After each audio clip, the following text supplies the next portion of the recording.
Okay. All right. Thanks. Hi, Kim. Hey, Jamie. How are you? I'm doing good. How about yourself? Doing great. Are we going to get to see your pretty face today, or are you going to hide? Yay! Yay! We're back, Kim. I want to see you. And Kristen, we want to see you too. Hi, Kristen. I like this where my voice can be on it, but I'm actually off screen. Actually, Heather, I know we actually would like to see you as well, to be honest, but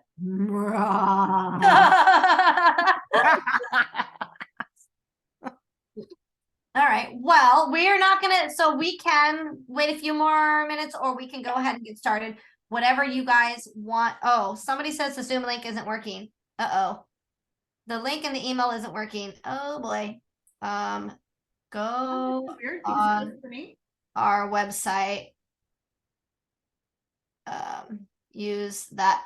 I wonder if the wrong link got sent. Did you use the link, Kim, from today's email, or did you use the link that you've used in the from the website? I used the website, so cannot speak on the email.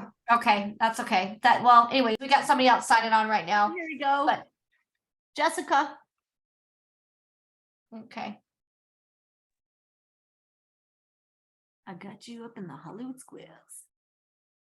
Hi, Jessica. She's on mute. There we go.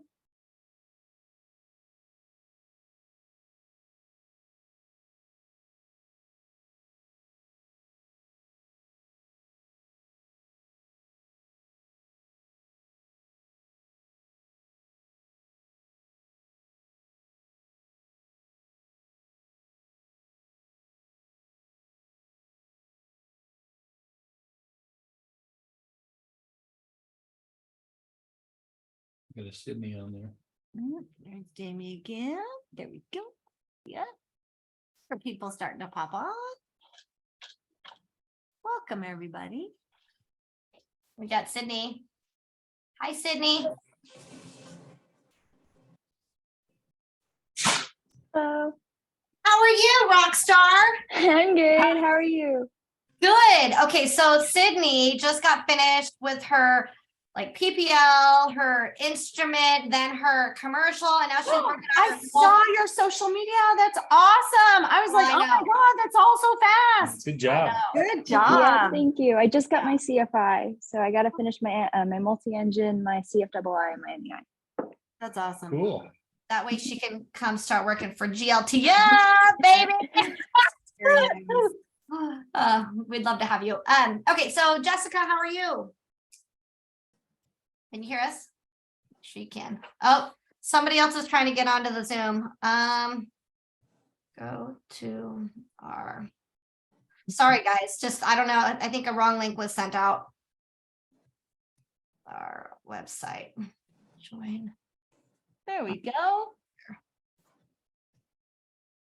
There. All right, we got people emailing me like, "Hey, I can't get on." Hi, Mia. No biggie. Hi.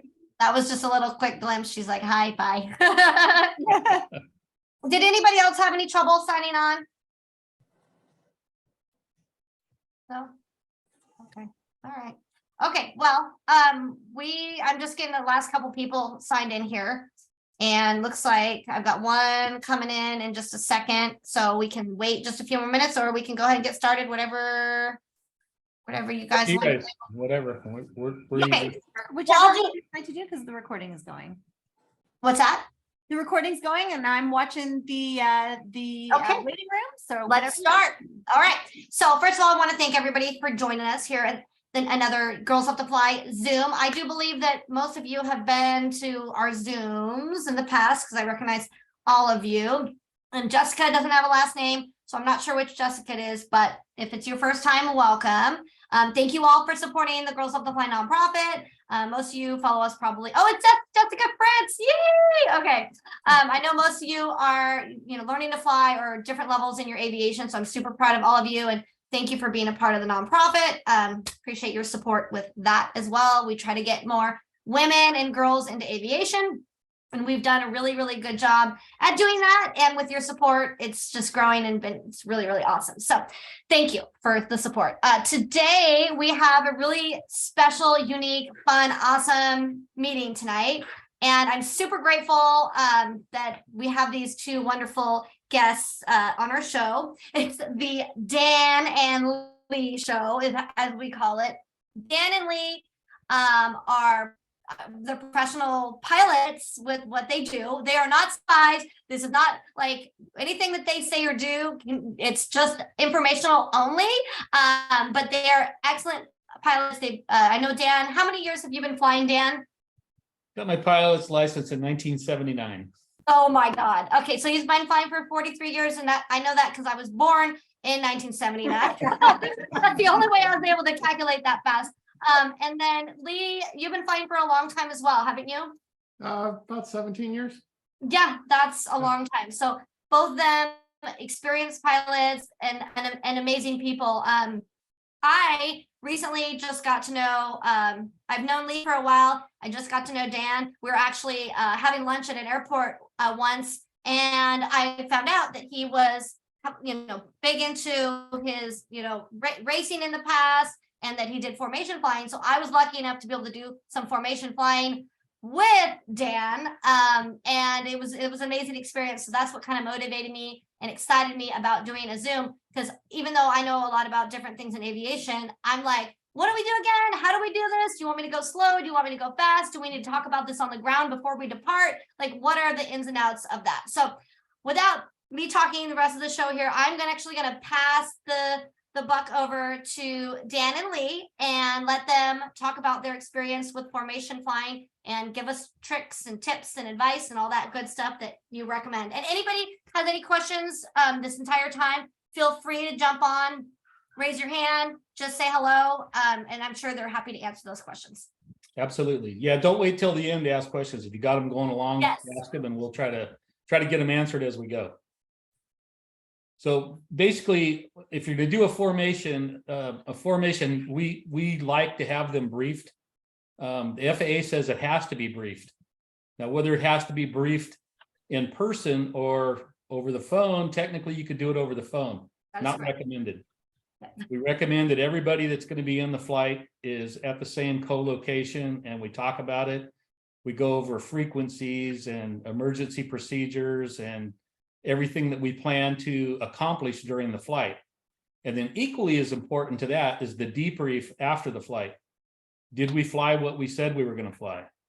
And so it's super important that the brief, and there's, the briefs are never brief. They call them a brief, but they rarely are. We talk about ad nauseum what we're going to do, how we're going to do it, whether, there's just so many things that you have to talk about to go execute the flight. And then when you're done, then we talk about what we did right, what we did wrong.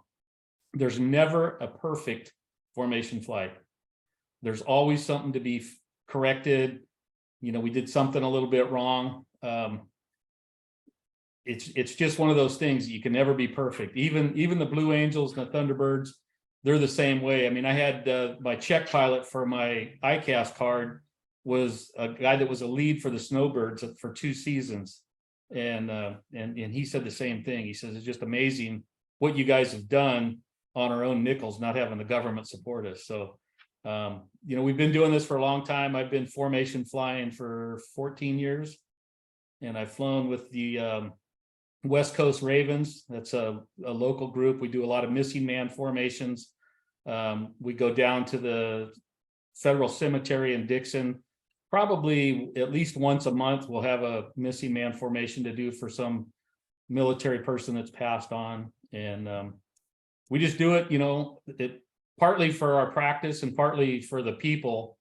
And it's really amazing when we get done with one of those flights.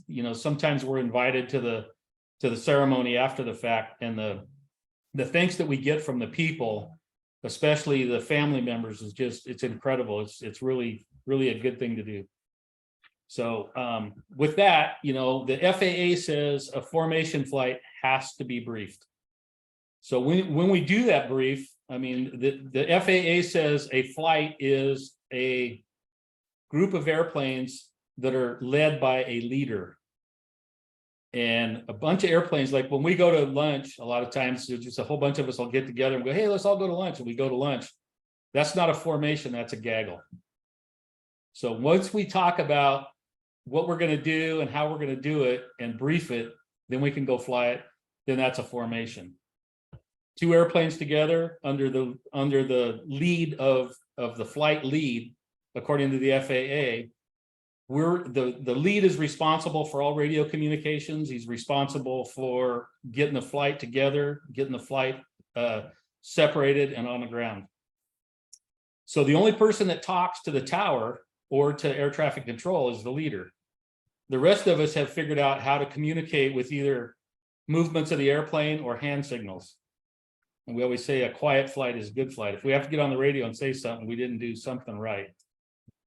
So anyway, what the FAA says is we have to be within a mile laterally and 100 feet vertically to be a formation. So if we exceed that, as far as the FAA is concerned, we're no longer a formation. Then everybody in there needs to be talking to ATC and squawking and all that. Speaking of squawking, that's, everybody knows what that is. When we're in a formation, the FAA has now said that we can, what we call choke the parrot or turn off the transponder. So the only guy that has a transponder on will be lead. So that's a little bit. You got anything to add to that, Lee? Well, yeah, lead's the only one talking to ATC too. Everyone else in the flight, they're all just talking to each other on what we call a company frequency, and that's just a frequency we agree upon ahead of time for air to air. And lead does all of the direction as far as where we're going. If we're going into an airport, he'll call the control tower. He'll talk to everyone. You'll fly into a controlled airport and never talk to the tower. It's the best thing ever. Yeah, one of the reasons that we have formation flying, the military figured this out years and years ago. We're just kind of mimicking what they do. But when you have a whole lot of airplanes that need to land at the same airport at basically the same time, if everybody went out and got in the pattern that we know, everybody's on the 45, the downwind and all that, it takes forever to get 10 airplanes on the ground. But the way we do with an overhead brake, we can have all these airplanes come in and do the overhead approach, and we're landing 800 feet behind each other. We can get a lot of airplanes on the ground in a hurry.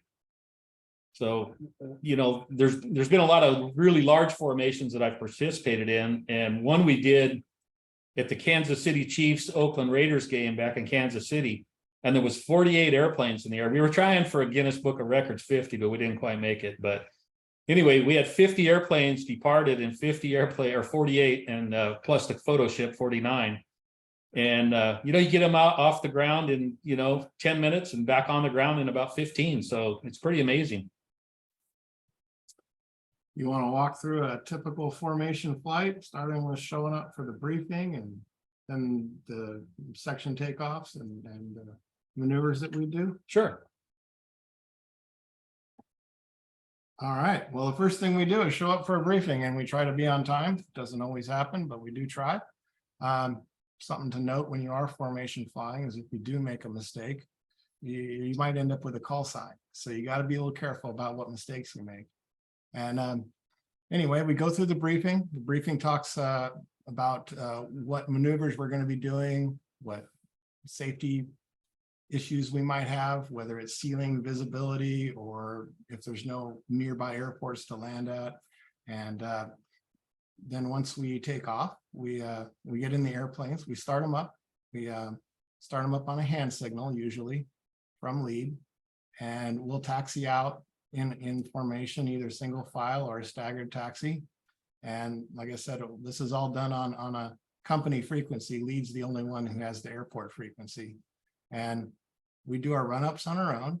And when we get to the takeoff part, that's when we go to a airport frequency. Lead will tell us to change frequencies. We'll all check in, and then he'll get us out on the runway and all lined up. And once we're all lined up on the runway, the last guy will call lead and tell him he's in. And then we take off, typically 2 at a time. In that section takeoff. Yeah, 2 aircraft is a section, 4 aircraft is division. So we usually, when we call out that we're gonna do section takeoffs, that's 2 by 2. And if the airport's big enough and wide enough, at some of the air shows, we've done 4 at a time taken off.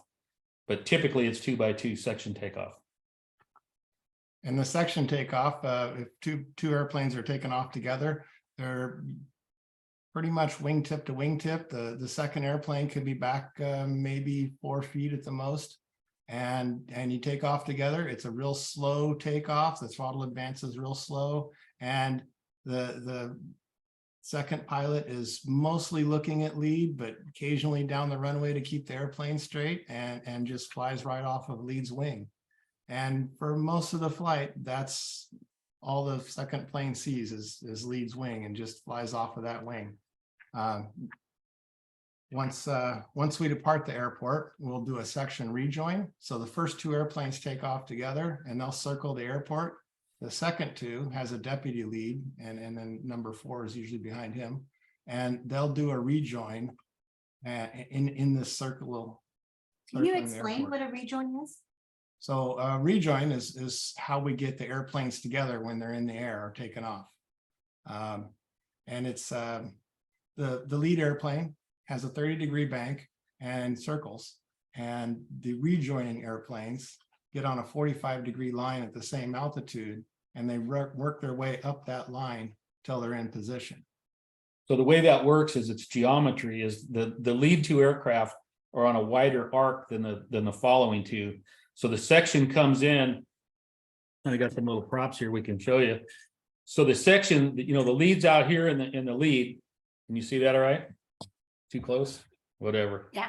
That's probably not going to work. Anyway, so we're on the inside. The section will be on the inside. So they have a speed advantage, even though we're using the same power settings. And so if we just hold our power setting, it's the same as theirs. When we finally get out to where they are and we rejoin, we should be at the same, we should match real close. We don't need to add a bunch of power or take a bunch of power out. In theory, it's all done with geometry. And the first times you do it, it's kind of scary, because being on that smaller circle, it looks like you're coming at lead really fast. But once you get there, because you join a larger circle, you actually slow down. And it looks scary at first, and it's hard to do. It's hard to fly at another airplane and then stop. It's a mental issue. It's not hard to do once you get used to it, but I know in the beginning when I was, We've all been taught, and you guys Very have all, hard. just getting your licenses recently, you're taught, stay away from other airplanes, look, see and avoid, look out, And so when you got that big airplane and you're moving in there and you go, oh my God, what's going to happen now? And we do have an out. If somebody comes in too hot, we have what we call a run under. And so all you do is this aircraft that's coming in will just drop under. And as soon as they get on the outside of lead, they're on a bigger circle. Now they're slowing down. So it just they automatically go back to where they were supposed to be, and then they cross back under and get where they need to be. So there is some safety involved in it that we've kind of thought out, or the military's thought out. We've got it. Anyway, we've got it down. We know what the safety out is. But like Lee says, it's real scary the first few times you do it. So once we complete the rejoin, we'll be in what they call a fingertip position, and that's fingertip. So this is lead right here is the lead one, and then number 2 is on the inside, and 3 and 4 are on the right. And once we've joined that formation, we'll usually head out to what we call a practice area. It's just an area that is usually free of ATC traffic, and in some place we can play around. And after we leave the airport environment, lead will shake us loose and let us spread out a little bit into what they call route formation, and give us an operations check. That's a chance for us to clean up our airplane, dial in the prop, throttle settings, check fuel, check temperatures, and then he'll wiggle us back in. And he does this all with the airplane itself, with his airplane. Airplane signals, nothing is Yeah. said over the radio, and usually we're too far away for a hand signal. So he'll make a motion with the airplane, like Lee's talking about. If he wants us to come back in from route position to parade, he'll just wiggle the ailerons back and forth real fast, and that signals everybody to come back into parade position. So, and then the fishtail one, that was to move us out into route. And the third one would be to porpoise the tail. And that would be to get in a line in trail. So that would be all the airplanes move from a fingertip position to an in trail position. And we'll go through that during the session here. So once we've done our op checks and we're wiggled back in, we're in fingertip formation, we'll head out to do some maneuvers. And some of the typical maneuvers we do are just lazy eights. And we'll do lazy eights in a fingertip formation, and we'll also do them in a diamond formation. And and in trail also. The diamond formation is where the number 4 guys on the outside moves into the slot behind lead. And that's the diamond formation. In trail is when all 4 airplanes get in a single file, and they're stacked slightly down, just it's a safety thing. In case there's some issue, you can go forward and not hit the guy in front of you. But it's uncomfortably close. It's hard to get used to being that close to another airplane. But the in trail is actually one of the easier things to do, because all you have to do is follow the guy in front of you. And the lazy eights we do are typically 30 degrees of bank, so 60 degrees 60 of bank, 30 30 degrees pitch. of pitch. So they can be pretty steep, and there's a lot of airspeed changes. So the control field changes a lot in the airplane. And all you're doing is watching lead and keeping your position, and you have to ignore everything else. And sometimes that's challenging. If the train is, say, out over the ocean, we go out to Watsonville and practice a lot, it gets a little deceptive with the water and sometimes clouds to even know which way's up. So all you have to do is watch lead, and that's all you got. Yeah, a lot of times what we're doing, those exercises that he's talking about, the 60 bank and the 30 pitch and a figure 8 formation, it teaches you how to work the throttle and stay in what we call station keeping, stay in position. And station keeping is basically, we have 2 points on the airplane that you look at, because one of the things you can't really tell is your peripheral vision. You know, we have to kind of look at 2 points on the airplane to keep in position where you want to be. If you're looking at both of those points, you're in the right position, but you're never there very long. You're always moving. So what we call is, you know, there's a little box, and so you're allowed to be a little bit out, but you're always fighting to get back in. And so it's challenging and it's fun, and I don't know, it's probably the most fun I've had, and the camaraderie with the people that we've flown formation with is just, it's awesome. I know when I first started learning to formation fly with Dan, just maneuvering the airplane was really challenging. It was like learning to fly all over again. And it took me quite a while to figure out how to use just the rudder to maneuver the airplane. And I was so used to doing slips that every time I tried to use the rudder, the airplane would still go straight. It wouldn't move over. And it took a long time to learn to separate my feet from my hands and just use the ailerons to match the lead.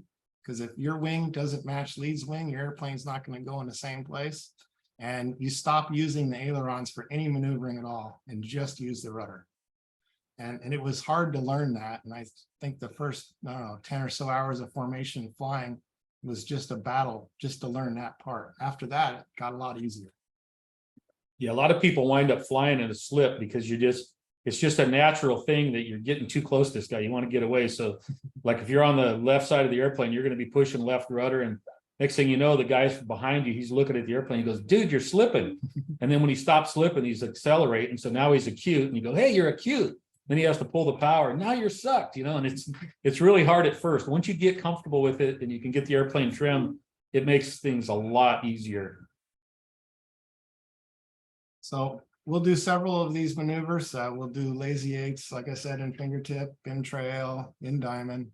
And then we'll typically do some breaks and rejoins. And that's just practicing the rejoin. And the rejoins are probably one of the more challenging things to do perfect. And so it's fun to practice, and it's really fun when you do a good one. And I'll be honest, you don't always do a good one. No. Not by a long ways. But you always keep trying. You always keep trying, and it's really fun when you do a good one and you just rejoin, you come up on the lead and you stop just perfect right on his wing. It looks like you're coming in with all this smash and you're just going to crash into him. And all of a sudden your momentum stops and it's the same as his because you're now on the same circle. And it's just, how did that happen? I didn't touch the throttle. You know, it's challenging and fun. You'll love it when you get to doing it. And if you ever do a ride along with somebody in a formation group, you'll probably be a little scared or nervous during parts of the rejoins because I mean, you really are aiming right for that airplane, and at the last minute you stop or pitch under. It's a little scary, and it takes a lot of trust, and it takes a lot of trust between the other pilots too. And when you're doing the rejoin, you're coming up on the inside. And so if you're joining on the outside, like 9 times out of 10, 2 joins to the inside. And the second section, 3 and 4, will join to the outside. And so you have to keep that smash so that you can get to the outside of lead, because you're going to slow way down because you're on a bigger circle once you get to the outside. So it seems like you got a ton of smash and you're going to overrun, but as soon as you get into position, it matches. It's pretty amazing. Another one of the maneuvers that we do is we'll do in trail with about a 4-second lead, which is about 1,000 feet between airplanes. Yep. And then lead will basically just play around. He'll turn on his smoke system and he'll do lots of turns and climbs and maybe even rolls. And your job is just to follow the smoke trail.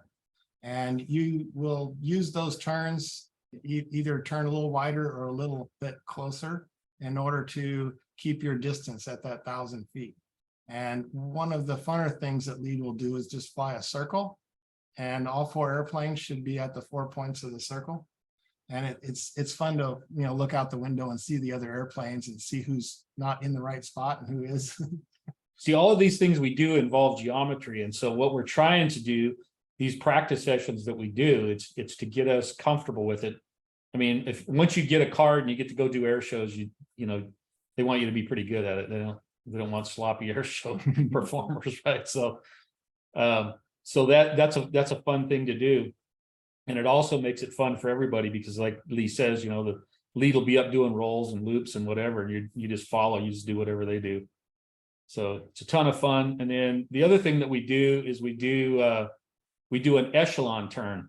And the echelon turn is because if we're coming into an airport and we do the overhead brake, you don't want to be turning into the guy on your left. So you push everybody to the right or the left, depending on the traffic pattern. And so when we're doing those turns, again, we practice them when we're out there. All the aircraft stay at the same horizontal plane.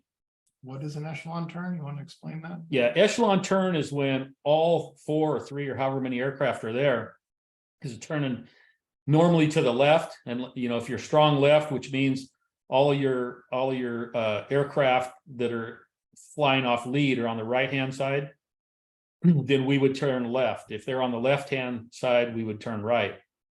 And that's we generally use that when we're doing the breakup to get everybody to land after the overhead approach.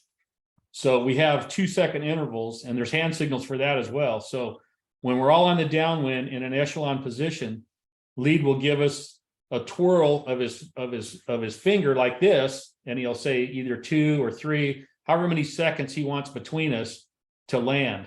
And then the last thing he does is he gives us a kiss off, and that means he's gone. He banks hard left, and then however many fingers he held up, that's how many seconds we count before we turn left.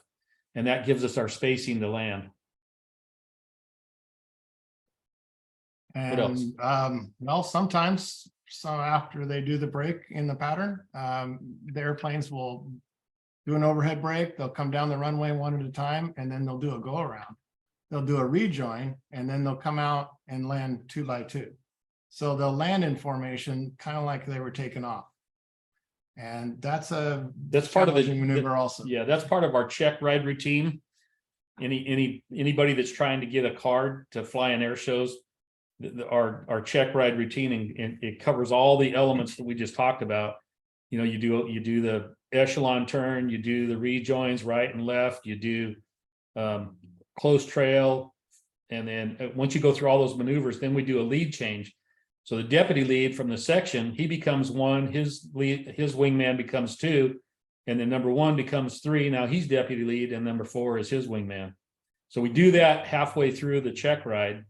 And then, like Lee says, then we do the approach to landing, but we don't land, and then we do a go around, and then we come back and we land in section. And when this is all happening during a check ride, there's one of our lead pilots is on the ground watching all this. He's been flying with us, but he actually lands on that first go around, and then he taxis over where he can see what's going on, and then he watches the balance of the flight and the landing, and then they're kind of grading everybody to see if they're going to make it or not. Yeah, the takeoff wingtip to wingtip is hard. The landing is even harder. It's more challenging to keep your place right off the lead's wingtip when you're landing than it is when you're taking off. Then when we do land, we have, again, you think about the safety aspects of it. So we have what we call a hot side and a cold side of the runway. And typically, whichever side we're going to taxi off of, we call that the cold side. So when these two aircraft land, the lead will be ahead, and his wingman will slow down. And then once there's distance and they're they have control of their aircraft, they will go to the cold side of the airport or the runway, and they'll call cold side. They're usually they're numbered, like number 1's cold, number 2's cold, 3's cold, 4's cold. Reason for that is if somebody behind us has to do a go round, they got half the runway to still use. So. And then once we've exited the runway, lead will wait for all the aircraft to join them. And then we'll taxi back over to the hangar for a debrief. We'll usually taxi again in a staggered position, or if the quarters are tight, it'll be in single file. And the shutdown is also done on a hand signal. You got to watch lead. A lot of times he'll grab his hat and give you a signal to start or shut Yeah, down. most all of the things that we're doing is just it's practice to get better and better, so that eventually you get a card, and then you get to go play with air shows and stuff. So we try to do everything the same. And like when we go back to Oshkosh and do these 30 ships, 40 ships, 50 ships, whatever the case may be, we try to get people from different formation groups around the country, and we don't get a chance to practice with those people often. So we all meet somewhere, normally in Illinois, and we get all the people together there with hotel rooms and whatnot. We have a 2-day practice, and then we all fly as a formation into Oshkosh, do a mass arrival, and then after that, whatever time they have us scheduled for, we'll do the formation flights. But all this stuff is in preparation to just make you better. And some people decide they want a card, some people don't, but it's just fun to do. If you know the fundamentals and you keep it safe, and that's basically what this is all about, is keeping it safe, then when you go to lunch with your buddies, you just fly, you can fly a formation flight and do an overhead approach to land, and you can get on the ground a lot faster. He won't get that one cup of coffee before you do. Do you guys want to talk a little bit about how you get started? So it seems like hi, it's Heather here, everyone. So I'm a brand new pilot and I'm interested in getting started in formation flying. How do I get started? What is kind of the natural progression? For those of you who are on the call who are interested in racing, both Dan and Lee race at the National Championship Air Races, and the foundation for that, the racing career, is the formation flying. So you guys want to talk about that? I got interested in formation flying just because I wanted to race. It's a requirement of the sport class. To be able to race there, you basically have to be 4-ship qualified in formation flying before they let you go play. So that's why I got interested in formation flying in the first place. Now, these planes look familiar. Can we verify? Is this you guys?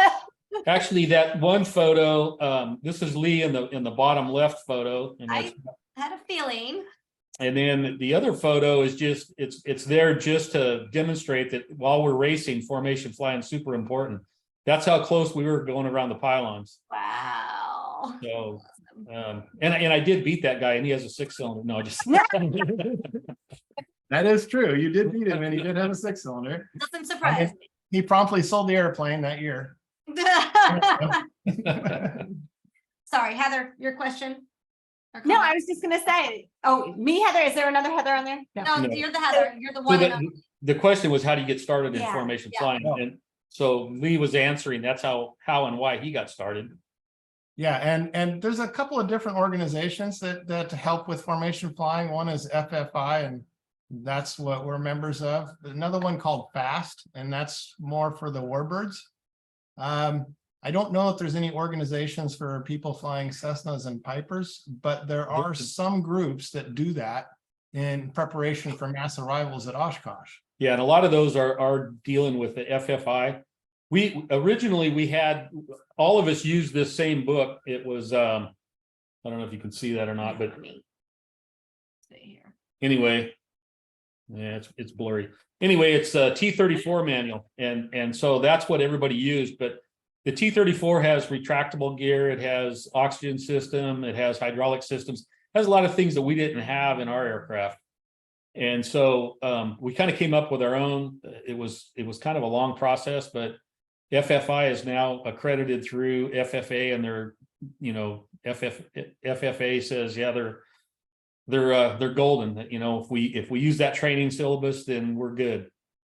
So there's a B2 OSH, which is the Beechcraft organization, and they all fly formation. They have clinics here and all around the country. There's To get- four of them, I think, that practice out of McClellan every year. I hear them. Yeah, there's more than four. Yeah. But they fly, you know, they do their clinic and then they get ready to go to Oshkosh. And usually it happens about a month before Oshkosh they start.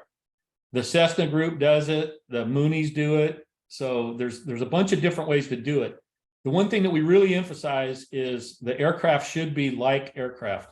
Mm. And the reason for it is you want the same wing loading. Because when you hit a bump, you know, some airplanes go up faster than others, and you don't, you know, it really gets dangerous. You start bouncing around a lot. Mhm. Especially when you're learning. So, you know, we recommend that, you know, you like aircraft.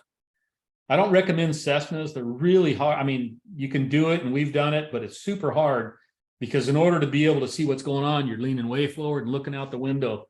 And it's super, super hard to do it unless, you know, you make a big gaggle and just, you know, fly far away from each other. But the RVs are great airplanes. Lee and I have both built RVs, and they're really fun to fly. You know, once you get to where you're flying really well, you know, Heather, she got one and she just loves it. So it's so harmonized. The control forces are harmonized. They're relatively fast. They're economical. So you girls all need to go buy an RV They do. or build, or build one. Build one. or build. That's what I said. Yeah. Do you need to have aerobatics training in No. order to do formation flying? No. It helps, but you don't have You to. don't have to. But if you're flying an RV, you're going to start doing aerobatics anyway because Yeah. it's so much fun. And it's so easy to do. Let me bear with me here, guys. Let me get back in. So while you're doing that, how many airplanes can take off like on one runway at the same time? I don't Or think I've seen more than 50. Well, we all got on the runway at one time, but we take off in four ship. in four elements. ships, Yeah. like We take the four division of four. Most staggered- most flights, even however big they are, they're a conglomeration of four ships, unless there's an odd number, you know. So like if looking at this picture that you see here, the lead aircraft, the one on either wing and the one behind it, that's one section, those four aircraft. Then if you look to the right, the next four aircraft, that's another section. So when you have a big flight like that, you'd have an alpha element, a bravo element, a Charlie, and so on and so forth. And so we all get out on the runway, and each section will get his guys checked in, and it's all with hand signals. So once everybody gives their leader the thumbs up, then the lead in alpha flight will ask, you know, hey, we're ready to go. And then it'll be all they want to hear is Bravo, Charlie, you know, so on and so forth. If they don't hear somebody in that four ship wasn't ready, then they got to go through the whole thing over again. And then you get a call sign like Nordo. Yeah. Yeah, Dan? if you there's many a thing you can do. Our friend Fred that just passed away, you know, God bless his soul. He he left his gas cap loose. And so when he took off, the gas was just flowing out of his tank. So he got the call sign Gusher. And Dan, do you have a call sign?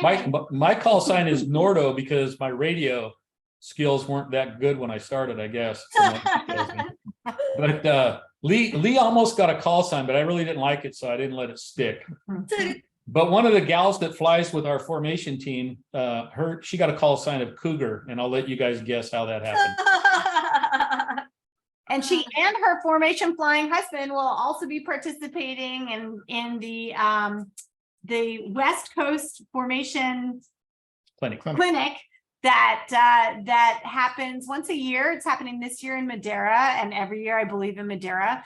And there's information if you guys go to it's ffi.aero. There's a lot of information on there about the clinic and about a lot of the documents that Dan was referring to. The guide, the T6 guide, I believe is there, and the FFI program manual is there as well. Yeah, the clinics are really good. With the guys have put together a PowerPoint presentation, and so typically the Friday night before it all starts, they have this thing. Everybody has to be. You have to be there and see that and sign the waiver, or you don't fly there. But if you just want to go down there and get a flavor for it and just meet some of the people, you're more than welcome to fly down there and just kind of mingle around and talk to everybody. And it's quite the sight. And then usually on Saturday night, my friend Tim Cohn, his call sign is Slick. He lives on the Sierra Air Park. And so all his neighbors get together and pitch a big barbecue for everybody down there on Saturday night. So it's a lot of fun. Yeah. And it sells out super fast. So. All right, I'm just going to advance the slide so that you guys can talk a little bit about the other ones that are here. So these are just photos from the Lightning Air Show team that I was with. And so these are some of the pictures. We had an 8-ship routine that we did. And so we'd come in with 8 aircraft. 2 of them would split off. We called that the dynamic maneuvering. And then the rest of us would go. And so at an air show, when you're trying to change formations, there's a lot of dead time and people get bored. So we set it up where the 6-ship would come around and then, make a pass. Meanwhile, the 2-ship would come in and make a pass while we were changing formations to come around for the next pass. And we just kind of interchanged that to keep, some aircraft in front of the crowd the whole time. So those are some of the photos from that. We've done air shows, Montana, Idaho, Utah, Nevada, Canada. I mean, we've been all over the place doing these air shows. It's been a ton of fun, and the people you meet are just awesome. This picture here is to show you, next time you guys are at an air show and you see a flight like this, you go, man, that looks pretty cool. But then if you start, what we look at, because, that's what we do, we critique each other. So if you look at the first 4 aircraft, they're nice, tight formation. You look at the 4 that are just below them in this photo, it's a little bit looser. Yeah. And then if you look at the 4 on the right side, they're a lot looser. And so on. And so then when you get down on the bottom of that left side, you see all those airplanes, it looks like that's a gaggle. That's not a formation anymore. So when you're looking at it, you want to look, those lines need to be all crisp and clean going both directions. So now the next time you're at an air show and you see something like that, you go, yeah, it wasn't that good. Or if it's good, you'll know it. You'll say, oh, that's really good. All right, I have a couple more here. These are from the guide. This is just a bearing line that kind of shows you that you know where you want to be, pretty much a 45-degree angle off of lead. And you never want to be above lead. You always want to be below. You want to be looking at the bottom of the window. It's a little bit deceiving because of that dashed line. It goes over the wing. It should stop at the wing because you should be looking under the wing, not over the wing. Okay. And there you have it. So this airplane is irrelevant, but you can see that this airplane is below the lead airplane. And what happens if you lose sight of the person? What if you do get on top of them? Yeah, Lee, what do you do? Yeah, Lee. Well, the safety maneuver for that is to pull up and out. You pull up and you put your feet on the horizon and you're up and out of the formation. Same thing if you have a mechanical problem, over temperature, oil pressure, whatever, you pull up and out of the formation. And then lead will get you back on if you're able to rejoin. If you have a problem, he'll send someone to escort you to the airport. So when you look at this, if you stay at that 45 bearing line, and if you just abruptly pull up, you'll clear the flight. And like in that 50 ship or 49 ship, there'd be a bunch of airplanes behind you if you're up in the lead and you had a problem. So as soon as you have a problem, you pull up and out of the formation and just declare it, and everybody behind you will be just fine. If you lollygag in there, then everybody's got to slow down, and it just creates a big mess. Yeah, I got one more here. Those are just some of the shapes that we do. So the typical shape is that top left, that's a fingertip formation, in that case, strong right. And then the next photo to the right of that is an echelon. And then the photo below the first one, that just shows you how we change from fingertip to echelon. And so there'll be a hand signal from lead, and that tells number 2 to move over to his right. And it also tells number 3 to make room for 2. He's coming over. So there's different hand signals depending on who's doing what, but that's one of them. And then the one to the right, that's what we call a diamond formation.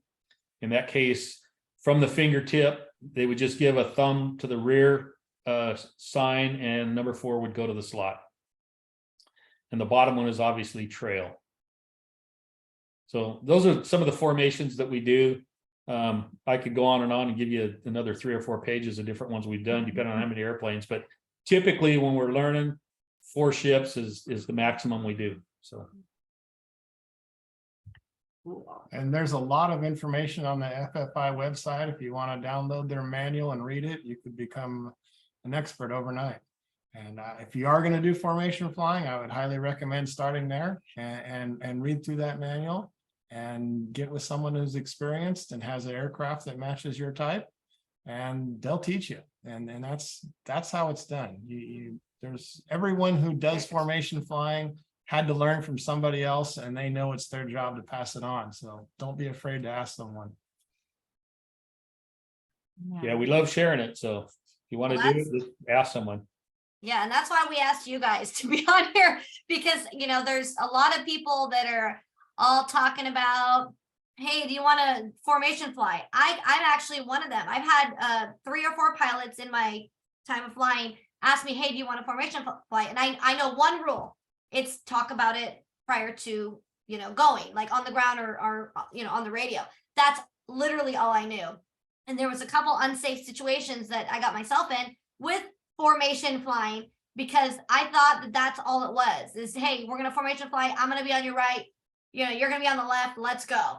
And it's sad because a lot of people, that's all they know. Right. And I had one time that I took off. I was on a runway. And so he said, do you want a formation fly? I said, sure. I was on the right. He was on the left. He was a little bit behind me. And intuitive, like what I usually do is, we go to the center line. Right. So I'm kind of thinking on my rollout, wait, am I supposed to stay on the right side of the runway, or and he's behind me, am I supposed to be on the center line? So I kind of like scooted my way back to the center line, because I thought, well, shoot, this doesn't feel right being on the right hand side of the runway. Well, I totally did it wrong. I could have hit him, because we were supposed to be in our formation, whatever that was supposed to be talked about. And, luckily everything was fine with that. But, you want to talk about so much more. And I've learned so much from you guys today, just with this. I knew there was so much more to it than somebody going, hey, you want a formation fly? And I'm sure you guys see it all the time, being the professionals that you are at formation flying for over, 60 years of flying between the both of you guys. And then it's funny, you probably laugh at people when they say, you want to go formation flying. It's like, okay, well, what do you mean by that? But yeah, the briefing is the most important part. And if you brief it properly, everybody in the flight knows what they're going to do. Like you just said, you would have known that you're supposed to stay on the left side of the runway and him on the right, or vice versa, so that's the briefing. That's the whole thing, is you got to brief it and then debrief it. And so in that case, okay, you didn't know. And so you went to the center line, and when you went to debrief it, that should have been brought up, and then you for next time. I debriefed it with them. Yep. Yeah. So that's why we brief and debrief, to pick up all those little things and just get better at what we do. Yeah, because I was like, Okay. was I supposed to stay on the right side? And he was like, yes, Jamie, you were. I'm like, okay, so now I know next time. But if you know, if you're doing formation with anybody for any reason, well, first of all, make sure, in my opinion, that they are like like I wouldn't, after I had my little experiences, like I would never formation fly again because I don't know enough, in my opinion, about doing it to safely do it. But when I went to breakfast with Dan and Dan and Lee, and I'm like, you know what? I know how good they are. So I'm like, okay, whatever you tell me, let's do. And it was a wonderful experience and it's so much fun. I hope that everybody on here takes them up on, you know, learning about this. And actually, I want to do it now. I don't want to be like, I'm not going to be in the races, but just getting it down where you could safely, you know, formation fly. It's so cool to see like the airplanes go in like slow motion when you're up there. It's awesome. So Well, typically when you go to a clinic, the first thing will happen is you'll ride with somebody.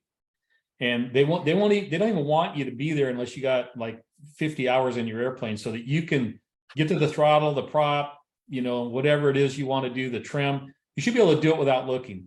So it should be just second nature to you. At that point, you go to the clinic and the first sortie, you're going to ride with an experienced pilot and you're going to witness what happens. And that part what Lee was talking about where it scares the crap out of you because you're coming up on that airplane super fast, right? But then after a while, you get the feel for it and they'll show you, look, you don't want to be looking down on the wing. You want to be looking up at the wing. You want to get the hinge bolt spinner lined up. And then you want to look at the outside elevator, a little piece of that. And now you're in position. And so you just kind of practice that a little bit. And then if you're doing okay, you know, this guy that you're riding with or girl, whatever the case may be, they'll let you have the stick and you'll get to try to station keep. And then once you're good with that, whoever was the lead or whoever was your check pilot will say, she or he is good for 2-ship. And then once you go out and do 2-ship a few times, then they might say you're good enough to 4-ship. But it's baby steps. You work your way up to it. cool. It's really cool. That's cool. So if you guys want to go down there and just check it out and just hang out, and I'm sure that somebody there will let you ride along with them on a formation flight and you'll just go, wow, this is cool. Then you'll want to do it. It's so cool. I'm going. I'm going, keep us posted on all of that information so we can be a part of it, Heather. And Yep, absolutely. yeah, that's just really cool. I want to do the Bonanza Club for me. I'm going to join the Bonanza to Osh or whatever that is. And you know, that sounds really The cool. B2 Osh, it's a pretty cool group. Yeah. I've seen them all come in. There's like 50 Bonanzas that come into McClellan and they all, you know, Yep. zip on in. I'm like, that looks like fun. Yeah, it is. Yeah, Yes. it's super awesome. Have any of you been to Oshkosh? Have you gone? And seen all the, oh my God, go. It's so good. Jamie and I are going this year. She's going to camp out. And Camp out as long as I get a hotel.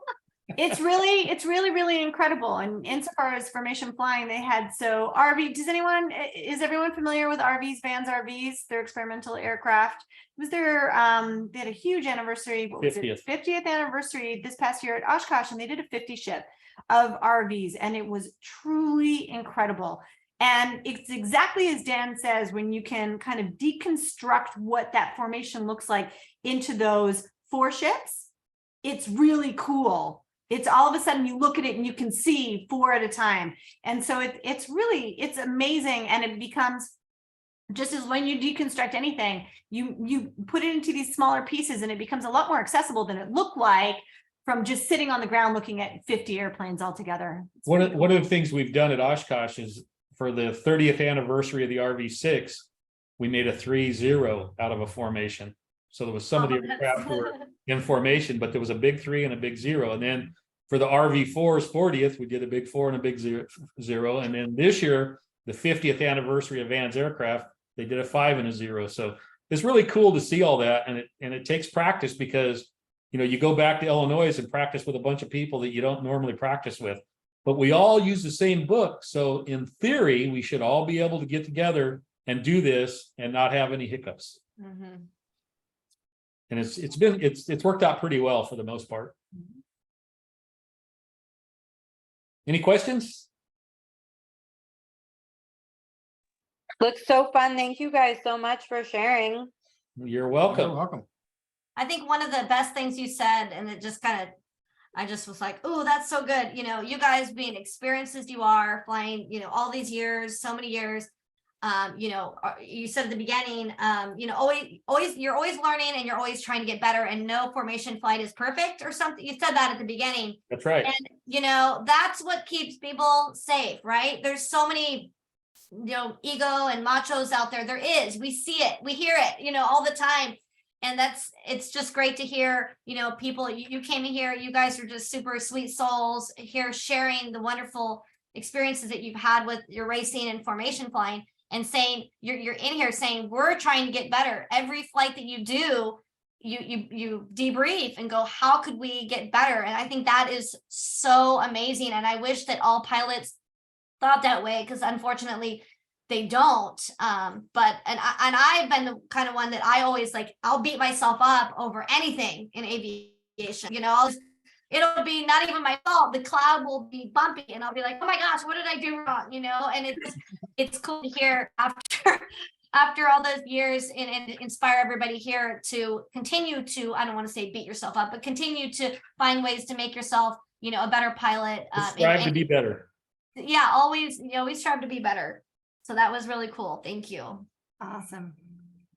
Any other questions for anybody before we let them leave? All right, I'm going to stop the recording. Thank you so much, everyone, for coming on.